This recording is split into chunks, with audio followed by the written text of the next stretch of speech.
The grocery store was almost empty when it happened. Nate Williams was halfway through the parking lot, keys in hand, when a small voice stopped him cold. "Sir, please don't leave my mom." He turned around. A boy, maybe 7, stood beside a shopping cart filled with spilled groceries, his hands shaking, his face pale with fear. Behind him, a woman was slumped against her car door, unmoving. For a moment, Nate thought he'd misheard. But the boy's trembling lips said it again. "Please, she can't wake up." That one sentence pulled Nate straight back to a part of himself he thought he'd buried years ago. He dropped his grocery bag and ran. "What happened?" "She just fell," the boy cried. "We were putting the bags in, and she couldn't breathe." Nate knelt beside the woman, checking her pulse. Faint, but there. Her skin was clammy, her breaths short. The boy clutched her hand like letting go would make her disappear. "It's okay," Nate said, keeping his voice steady. "What's your name, kid?" "Evan." "All right, Evan. I'm Nate. I need you to grab that water bottle, okay?" Evan nodded quickly and did as told, handing it over with both hands. Nate sprinkled a little water on the woman's face. "Ma'am, can you hear me?" Her eyelids fluttered, but she didn't respond. He looked around, spotted a store clerk rushing over. "Call an ambulance." The clerk sprinted inside. Nate stayed by her side, counting her breaths, whispering calm reassurances he wasn't sure she could hear. When her eyes finally opened, just for a moment, Nate felt his chest tighten. He knew those eyes. "Lydia?" Her lips parted, weakly forming his name. "Nate." It hit him like a freight train. The woman lying there was Lydia Barnes, the girl he once promised forever to, before life tore everything apart. He hadn't seen her in almost 8 years. Not since the night he left without saying goodbye. And now here she was, barely conscious in a grocery store parking lot, with a son who had his same green eyes. "Mom," Evan sobbed, clutching her hand. "Wake up, please." Nate's mind spun. She has a kid. My God. He looked down at her hand, no wedding ring. The thought hit harder than he expected. When the ambulance arrived, paramedics quickly surrounded her. "Possible cardiac episode," one said, checking her vitals. "We need to move now." Evan tried to follow, but one of them stopped him. "Sorry, buddy, you can't come in the ambulance." The boy's face twisted in panic. "No. I have to go with her." Nate stepped forward. "He's with me," he said firmly. "I'll drive behind you." The medic nodded, and the ambulance doors closed. Its siren wailed as it pulled away. Nate stood frozen for a second, rain nowhere near them, yet he felt soaked to the bone. Evan tugged at his sleeve. "You know my mom, don't you?" Nate looked down. Yeah, I do." The boy blinked, fighting tears. "She always talks about someone named Nate. She said he used to fix everything." His throat closed up. He didn't have the heart to tell him the truth, that he was the one who broke everything instead. "Come on," Nate said softly. "Let's get you to the hospital." The drive was quiet. Evan sat in the passenger seat, holding a crumpled drawing in his lap, a stick figure of him and his mom holding hands under a big yellow sun. Nate kept glancing at it, wondering how many birthdays, smiles, and bedtime stories he'd missed. When they arrived, Nate parked outside the ER and walked in with Evan close beside him. The nurse at the desk looked up. "Family of Lydia Barnes?" Evan spoke before Nate could. "That's my mom." "Is she okay?" "She's being stabilized," the nurse said gently. "You can wait in the family room."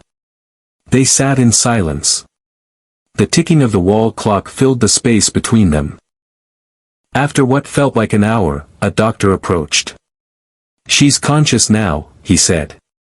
"She asked for her son, and someone named Nate." Evan looked up at him in confusion. She remembered you. Nate followed the doctor down the hallway, every step feeling heavier. When he entered the hospital room, Lydia turned her head weakly toward him. Her smile was faint, but real. You came back. He swallowed hard. You scared me half to death. You left me first, she murmured, her voice fragile but sharp enough to pierce through the years. He couldn't argue. He deserved that. I didn't know where to go, he said quietly. Didn't think you'd want to see me. Her eyes softened. Maybe not then. But now, she turned slightly toward Evan, who stood shyly in the doorway. Now you're here when it matters. Nate followed her gaze and met the boy's eyes. Something in him shifted, an ache, a pull, a realization that this wasn't just coincidence. Is he? Nate's voice cracked. Lydia closed her eyes, tears slipping down. Evan's yours. The words hung in the air like a whisper of destiny. Nate's breath hitched.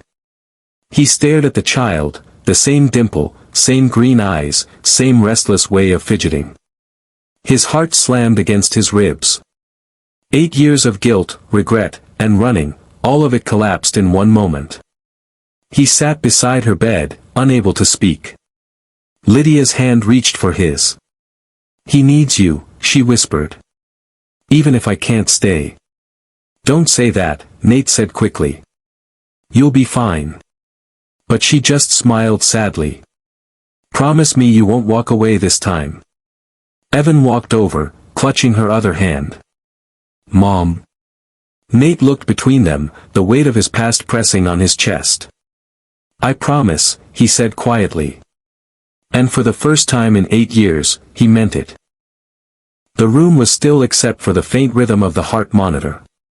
Nate sat in the chair beside Lydia's bed, hands clasped tightly, feeling the weight of 8 lost years pressing on his chest. Evan had fallen asleep in the corner chair, curled up with his backpack as a pillow. The boy's quiet breathing was steady, peaceful in a way Nate hadn't felt in years. Lydia looked at him, her voice soft. He doesn't know much about you. I didn't. I couldn't tell him everything. You shouldn't have had to tell him anything alone, Nate replied, eyes on the floor. That's on me. She smiled faintly. You always were good at blaming yourself. I earned it. Silence hung between them. Nate thought of the night he left, how the guilt of his brother's accident had swallowed him whole. How he convinced himself Lydia deserved better than the broken man he'd become. But looking at her now, pale but alive, holding on to the smallest thread of strength, he realized the truth. She never needed perfection. She needed him. You said you weren't sure you'd make it, Nate said quietly. What did you mean? Lydia hesitated, glancing toward the window. The doctors say my heart's weak. It's been getting worse for a while. He frowned. How long? 2 years. 2 years, he repeated, his voice sharper than he meant. And you didn't tell anyone? She gave a tired shrug. It's hard to call for help when you've spent half your life pretending you're strong enough without it. Nate swallowed hard. There's treatment, right? Something they can do. Maybe, she said softly. But even if they fix my heart, Evan still needs someone steady.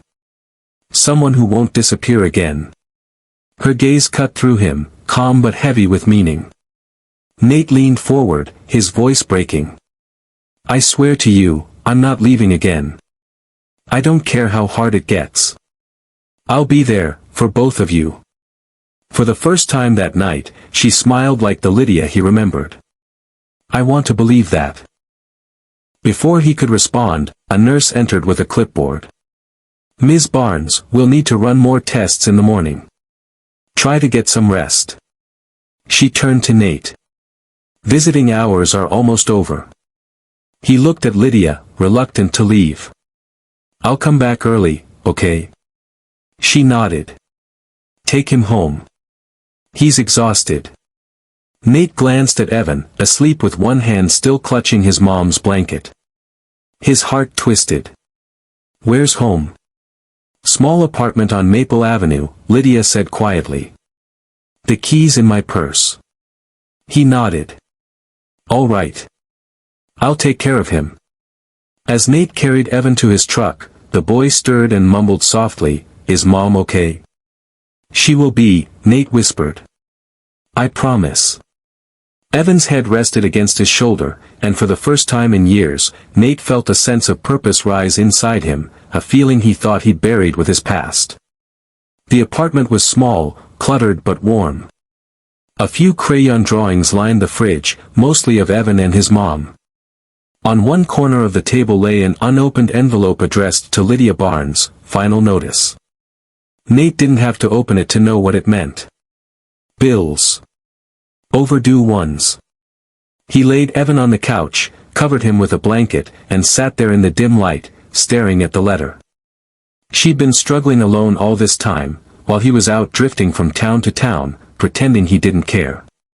Guilt burned through him like wildfire. The next morning, Evan woke up to the smell of eggs sizzling on the stove. He blinked sleepily. You can cook. Nate smiled a little. Used to. Guess I'm not too bad at it. Evan climbed onto a chair at the table, watching him curiously. Mom always said she used to know someone who made pancakes on Saturdays. Said he used to whistle while he cooked. Nate chuckled under his breath. Yeah, that was me. The boy tilted his head. So you're the Nate she talked about? Nate hesitated. Yeah, kid. That's me. Evan's face softened. I'm glad you came back. Those 5 words landed heavier than Nate expected. He smiled faintly and slid a plate of eggs toward him. Eat up. We're going to see your mom after breakfast. Evan nodded eagerly. Can we bring her flowers? She likes the yellow ones. Then yellow ones it is. Later that morning, they arrived at the hospital with a small bunch of daisies. Lydia was sitting up, her color a little better. Her face lit up when she saw Evan run in. Hey, sweetheart, she said, pulling him into a hug. Did you get some sleep? Yeah, Evan said proudly. Nate made breakfast. Her eyebrows lifted, amusement flickering in her eyes. Did he now? Nate grinned sheepishly. Old habits die hard. For a few precious minutes, the room felt almost normal, like time hadn't stolen anything from them. But then a doctor entered, holding a chart. His expression was serious. Ms. Barnes, he began, your test results came back. Your heart function is critically low. We need to discuss long-term treatment, possibly a transplant.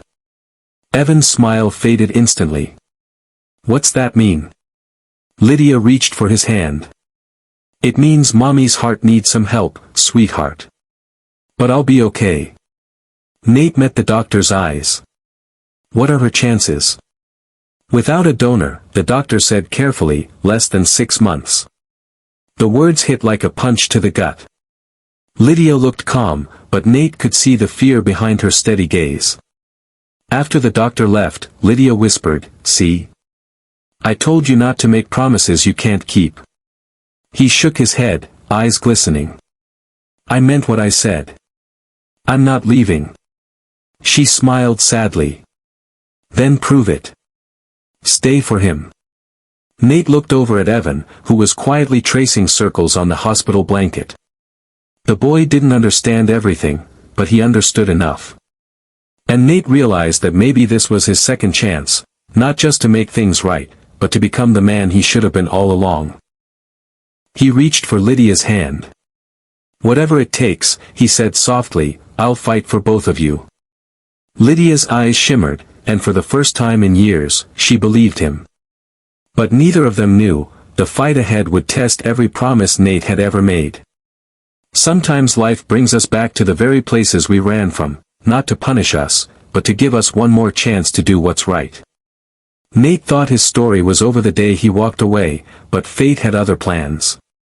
When he turned back, he didn't just save a life, he found his own reason to live again. Because family isn't about how we start, it's about who stays when everything falls apart.